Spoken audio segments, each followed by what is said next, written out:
அடுத்த நாள் அனைவருக்கும் வழக்கமாகச் செல்ல, ரகுவிற்கு அது முக்கியமான நாள். அவனின் முதல் வேலையே ஆதியை சந்திப்பதாகத்தான் இருந்தது. கிளம்பி அவனது வேலைகளை பார்க்கும் முன் திரு ஆதியை செல்லில் அழைத்தான். மீண்டும் அதே கடற்கரையில் சந்திப்பது என முடிவு செய்து அடுத்த 1/2 மணி நேரத்தில் அங்கு இருந்தனர். அலை சத்தங்களுக்கு மத்தியில் இவர்களின் மௌனம். ஆதியே துவங்கினான், அலைகளை பார்த்தபடியே. என்ன ரகு பேசணும்னு சுற்றி வளைக்காமல் அவன் கூறினான். அனைத்தையும் நேருக்கு நேரே பேசினான். அவன் பேச பேச எதிரே இருந்தவனது முகம் பஞ்சொந்தி நகரும் போது நிறம் மாறுவதைப் போல ஒவ்வொரு வரிகளுக்கும் தக்க உணர்ச்சியினை பிரதிபலித்தது. அதை கவனித்த ரகுவிற்கு ஏதோ புரிந்தது. கொஞ்சம் மனதில் நிம்மதி கூட பரவியது எனலாம். அதன் பின் சிறு அமைதி. சொல்லி முடித்தவன், சொல்ல கேட்டிருந்தவன் இருவருக்குமே அந்த அமைதி இடைவெளி தேவைப்பட்டது.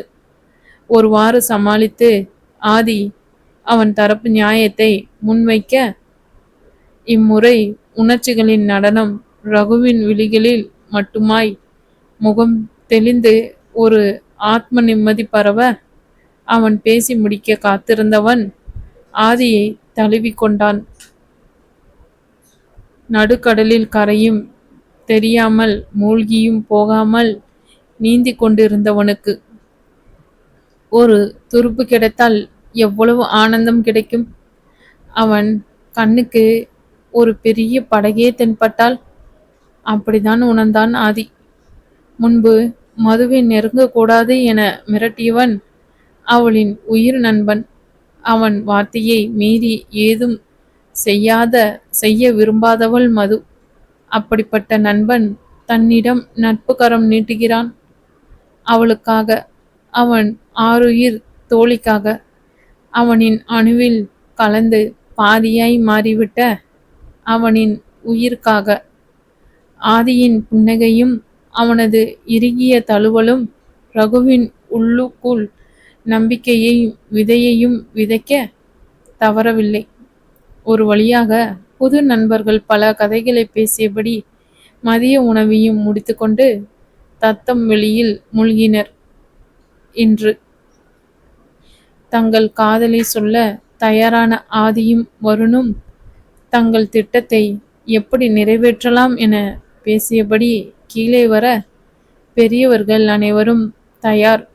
ஆரா, தன்யா, மது மூவரும் குழந்தைகளை தயார் செய்து தாங்களும் தயாராக சென்றிருக்க, ஸ்வேதாவும் மேகாவும் தயாராகி லலிதா வித்யாவுடன் அனைவருக்கும் பூ தொடுத்து கொண்டிருந்தனர்.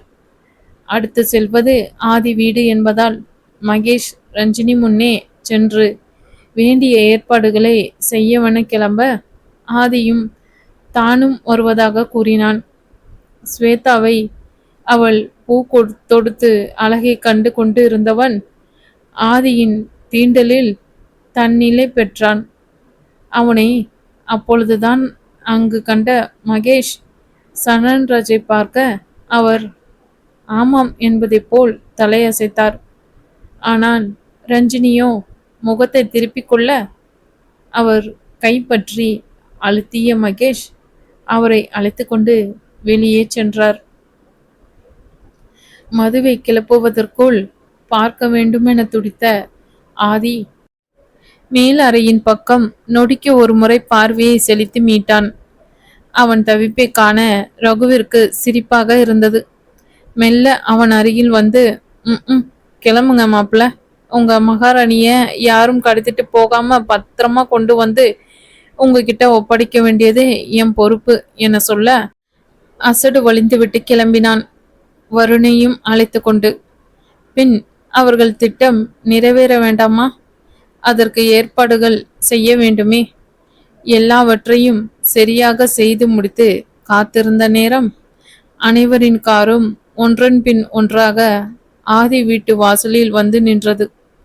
ஆண்கள் அனைவரும் பட்டு வேட்டி சட்டையில் இருக்க, லலிதா, ரஞ்சினி, வித்யா மூவரும் அடர் சிவப்பு நிற புடவையில் ஜொலித்தனர். ஆரா மயில் கழுத்து நிறத்தில் மாங்காய் பிஞ்சு போன்று உடல் முழுவதும் பட்டினால் செய்யப்பட்டு இருந்த புடவையில் அழகாக ஆரத்திக்காவுடன் உள்ளே சென்றாள். அந்த குட்டி தேவதைக்கும் அதே வண்ணத்தில் அழகிய பட்டு பாவாடை சட்டை, நெத்தி சுட்டி என அலங்காரம் செய்யப்பட்டிருந்தது. தன்யா இளந்தளிர் பச்சை நிறத்தில் நீல வானம் நிறம் கலந்த அழகான புடவியில் மிளிர்ந்தாள். இதுவும் ஆரா தன்யா ஐடியாதான். எல்லோரும் ஒரே மாதிரியான நிறத்தில் வெவ்வேறு டிசைனில் புடவை அணிய வேண்டும் என்பது. இது த்ரீ ரோசஸிற்கும் பிடித்து போக அவர்களும் அதை ஒப்புக்கொண்டனர். இளம் மஞ்சள் நிறத்தில் அழகிய புடவையை மேலும் அழகாக்கும் வண்ணம் ஸ்வேதா உடுத்திருக்க, ஏற்கனவே பார்த்திருந்த போதும் மீண்டும் புதிதாய் பார்ப்பது போல் பார்த்த வருணை சமாளிக்க ஸ்வேதா திணறி போய்விட்டாள். சந்தன நிறத்தில் சரிகை வேலை உடல் முழுவதும் நெருக்கமாக இருந்த அந்த புடவையில் மேகா இந்திரலோக தேவதையே வந்ததைப் போல காரில் இருந்து இறங்கி உள்ளே சென்றாள். காரை நிறுத்திவிட்டு ஆதியின் அருகில் வந்து நின்ற ரகு இமைக்க கூட இல்லை. அப்படி என்ன மாயம் செய்தாலோ? என்றுமே மேகா அழகுதான். ஆனால் அவளை தோழியாக பார்த்த தருணங்களில், கல்லூரி விழாக்களில் ஒன்றோ இரண்டோ முறையோ இந்த அழகு தனியாக தெரிந்தது இல்லை. புடவை கட்டியிருக்கிறாள் தான். ஆனால் அப்பொழுது எல்லாம் சோளக்காட்டு பொம்மை என அவன் கிண்டல் செய்திருக்கிறான். புடவை அதிகம் பழக்கம் இல்லாததால் அவளும் அப்பொழுது கோபம் கொண்டாலும் பின் இது தனக்கு ஒத்து வராது என விட்டு விடுவாள். கண்ணாடியில் பார்த்தால் அவளுக்கே அப்படித்தான் தெரியும், ஏதோ வேடம் போட்டது போல. ஆனால் இன்று மது, தன்யா, ஸ்வேதா, ஆரா என நால்வரும் சேர்ந்து அவளை ஒரு வழி பண்ணி அழகாக காட்டிவிட்டு இருந்தனர். புடவை கட்டி முடித்ததும் கண்ணாடியில் பார்த்தபோதும் போட்டோ செக்ஷன் நடந்தபோதும் தன்னையே பார்த்து பார்த்து வியந்தாள். ஸ்வேதாவின் வீட்டில் கிளம்பி காரில் ஏற வந்தவளை விழுங்கி விடுவதைப் போல பார்த்தவன் ரகுவா என தன்னைத்தானே எவ்வளோ முறை கேட்டுக்கொண்டாள். மதுவுமே அதிசயமாய் பார்த்து அழகாய் தலை சரித்து சிரித்துவிட்டு அவளை ஓட்டி தீர்த்து விட்டாள். இங்கு வந்து இறங்கிய பின்னும் அவன் இவ்வாறு பார்த்து வைக்க மூச்சு விடக்கூட சிரமப்பட்டாள். இத்தனை நாளில் இல்லாத ரகுவை பார்த்தனர் மேகா, மது, கற்பகம் மூவரும். அவனுக்கும் கூட தன்னை நினைத்து வெக்கமாக கூட இருந்தது. அவள் தன் காதலை சொன்ன போதும் மது அவர்களுக்கு தனிமை அளித்து அன்று இரவு நில ஒளியில் விட்டு சென்ற பின்பும் அவள் கையை மெதுவாக பற்றி நெற்றியில் இதழ் பதித்த போதும் இப்படி எந்த சந்தர்ப்பத்திலும் அவன் அசையாது நின்றான். என்னதான் காதல் என்று கூறிவிட்டாலும் நட்பு என்னும் எல்லைக்கோடை கடந்து காதல் உலகில் சஞ்சரிக்க கொஞ்சம் காலம் அவசியம்தானோ? அப்படிதான் தோணிற்று ரகுவிற்கு. கடைசியாக திவாகரின் காரிலிருந்து வெளியே தலை காட்டினாள் மது. தூய தும்மை மலரை போன்ற நிறம் என்று கூற முடியாது. ஆனால் வெண்ணிலாவின் நிறம் போன்றதொரு நிறம். அதை சந்தன நிறம் என்றும் கூற முடியாது. எப்படி அவள் அழகை எதனோடு ஒப்பிட முடியாதோ அது போன்றதொரு நிறம். அமைப்பு அவள் புடவையில் கூட மேகா விருப்பப்பட்டதினால் வட மாநில பெண்களை போல் கொஞ்சம் விலை உயர்ந்த கழுத்தும் நிறையும் வண்ணம் கழுத்தணியும் நீளமாக தொங்கிய காதணியும் அதற்கு பொருத்தமான மெல்லிய சங்கிலியில் தொங்கிய பெரிய சுட்டியும் மூவரும் தங்கள் புடவையில் நிறத்திற்கு ஏற்ப அணிந்து இருந்தனர். இதெல்லாம் வேண்டாம் என ஸ்வேதா மது மறுக்க ஒரு முறை அணிந்து அம்மாவிடமும் அத்தையிடமும் காட்டுங்கள், பிடிக்கவில்லை என்றால் அணிய வேண்டாம் என அவள் கெஞ்சவும், அணிந்து வெளியே வந்தால் வித்யாவும் லலிதாவும் மகள்களுக்கு நெட்டி முதித்து திஷ்டி கழிந்தனர். இதற்கு மேல் அவர்கள் அதை கலற்ற மேகா விடுவாளா என்ன? கற்பகத்தின் அருகில் நின்று அதை பார்த்தவளை அமர வைத்து ஒற்றை கையில் அதே போல டிஸ்டி கழித்து கன்னத்தை தொட்டு முத்தமிட்டார் கற்பகம். அவ்வளவுதான். வானத்தை தொட்டு விட்டு இருந்தால் மேகா. அவள் கண்ணீரோ ஆனந்தத்தில் அடையாளமாய் கற்பகத்தின் பாதம் தொட்டது. இப்படி ஒரு ஒப்பனையில் மதுவை பார்த்தவன் மனது என்னவெல்லாம் நினைத்தது? எங்கு சென்று சேர அப்படி வேகமாய் துடித்தது? வாய் வழியே எகிரி குதித்து மதுவின் இதயத்தோடு கலக்க இப்பொழுது தயார் என்பதைப் போல அடித்து கொண்டது. அத்தனை எண்ணங்களும் ஒன்றோடு ஒன்று முட்டி மோதி கொண்டிருக்க விழிகள் மட்டும் அந்த அசைவு இன்றி அழகாய் அவள் புறம் மட்டும். அவள் கண்கள் அவனை சந்தித்த வேளை காலையில் தவித்து குழம்பிய மனது அவன் பார்வையிலே ஒரு வழி கண்டிருந்தது. ஆனாலும் அவள் குழப்பம் ஒன்றும் தீரவில்லை. அழகாய் அலைந்த கேசம், அகன்ற நெற்றியில் மெல்லிய சந்தன கீற்று நாசி, இதழ்கள் அளவெடுத்து வைத்தாற் போல அதன் நடுவில் அவன் கம்பீரத்தை பறைசாற்றும் மீசை, பரந்த தோள்களை உரசியபடி கச்சிதமான பட்டு சட்டை. அவன் மன உறுதியும் கூட குறைவுதானோ? அதைவிட உறுதியான கரங்கள்.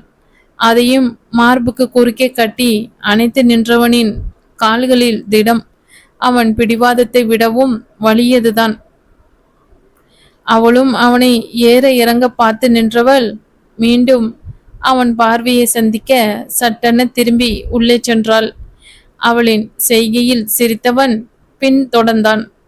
ரகு, வருண் தவிர மூவர் இதை கண்டு கொண்டனர். அனைவருக்கும் மாலை டிஃபனாக காப்பியும் சூடாக செய்த போண்டாவையும் அதிரசமும் என தட்டில் வைத்து பெண்கள் அனைவரும் எடுத்து கொடுக்க, மூத்த தலையினர் ஹாலில் அமர்ந்து சாப்பிட, இளைய பட்டாளம் முன் பக்க தோட்டத்தில் அமர்ந்தனர். பெண்கள் ஹாலிற்கும் தோட்டத்திற்கும் நடுவில் இருந்த இடத்தில் உட்கார்ந்து பேசிக்கொண்டு இருக்க, குட்டீஸ் இருவரும் பட்டாசு வெடிக்க போகலாம் என அடம்பிடித்தனர். சாப்பிட்டு முடித்த ரகு, ஆதி, வருண் மூவரும் பட்டாசுகள் அடங்கிய பையை எடுத்துக்கொண்டு போய் தோட்டத்தில் கடைப்பரப்ப, ஸ்ரீயும் திவாவும் ஆர்த்திகா பிரிஜிசனை தூக்கி கொண்டு வந்தனர். பெரியவர்கள் அவர்களை பார்க்கும் வண்ணம் அமர்ந்து கொள்ள, பெண்கள் நின்று கொண்டு அவர்களை பார்த்தனர். ஆதியும் ரகுவும் மத்தாப்புகளை கொளுத்தி குழந்தைகளின் கையில் பத்திரமாக கொடுத்து பிடித்து கொள்ள, வருண் பெண்களையும் அழைத்தான். ஸ்ரீ அதற்குள் சென்று அவன் கேமராவுடன் வர, திவாகரும் அவன் கொண்டு வந்திருந்த கேமராவை எடுத்துக்கொண்டான். இருவரும் ஒருவரை ஒருவர் பார்த்து வியப்பாக சிரித்து கொள்ள, ஆராவும் தன்யாவும் அவர்களை முறைத்துவிட்டு ஒருவரை ஒருவர் பார்த்து சிரித்து கொண்டனர். ஆண்கள் இருவரும் அவர்களின் சிரிப்பில் சொக்கி நிற்க, விழிகளை உருட்டி லேசாய் முறைத்துவிட்டு மீண்டும் மற்றவர்களின் பக்கம் திரும்பினர். அனைவரையும் நிற்க வைத்து ஒரு படம் எடுக்கும்படி வேலைக்காரரிடம் எப்படி எடுப்பது என தெளிவாக 4-5 முறை சொல்லிவிட்டு அனைவரும் நிற்க, அவர் முதலாளி சொல்லிய வேலையை கச்சிதமாய் முடித்தார். பின் வாண்டுகள் இருவரையும் வைத்து கொண்டு மத்தாப்புகளை கொளுத்தியபடி பெண்கள் ஐவரும் ஆனந்தமாக இருந்தனர். ரகு, ஆதி, வருண் மூவரும் ஆட்டம் பாம் 1000 வாலா என வெடிகளை வைத்து கொண்டு இருந்தனர். அது மட்டும் இல்லாமல் வானில் சென்று வெடிக்கும் ஸ்கை ஷாட்டை வைத்து வானில் ஜாலங்கள் செய்து கொண்டிருந்தனர். ஸ்ரீயும் திவாவும் பட்டாசு வெடித்தாலும் இந்த அழகிய தருணங்களை பதிவு செய்ய தவறவில்லை. வருணின் உதவியால் மேகா, மது, ஸ்வேதா மூவரும் மத்தப்புகளை கொளுத்தி தரைச்சக்கரம், பூந்தொட்டி என சிறிய அழகிய பட்டாசுகளை வைத்து அந்த நெருப்பு பூக்கள் சிந்தி சிதறும் அழகை ரசித்த வண்ணம் இருந்தனர். அந்த நெருப்பு சிதறல்களில் ஒளியில் தங்கள் இணையை கண்ட ஆண்கள் தவிக்கும் மனதை அடக்கியபடி தொடர்ந்தனர். ரகு மேகாவை அழைத்து சென்று ஆட்டபாம் ஒன்று வைக்க சொல்ல, அவள் பயத்தில் நான் மாட்டேன் என ஓட முயல அவள் கைகளை பற்றி அதை வைத்தவன் திரும்பும் முன் கையை இழுத்து கொண்டு ஓடிவிட்டாள் மேகா. காதை பொத்திக்கொண்டு அவள் பயத்துடன் உதடு சுளித்து நிற்பதை பார்த்தவன் மனதை கட்டுக்குள் வைக்க மிகவும் சிரமப்பட்டான். பெரியவர்களின் சற்று நேரம் அமர்ந்துவிட்டு வீட்டினுள் சென்று தொலைக்காட்சியில் ஒளிபரப்பான நிகழ்ச்சிகளையும் படங்களையும் பார்த்தபடி தங்கள் சுவாரஸ்யமான பேச்சை தொடர்ந்தனர்.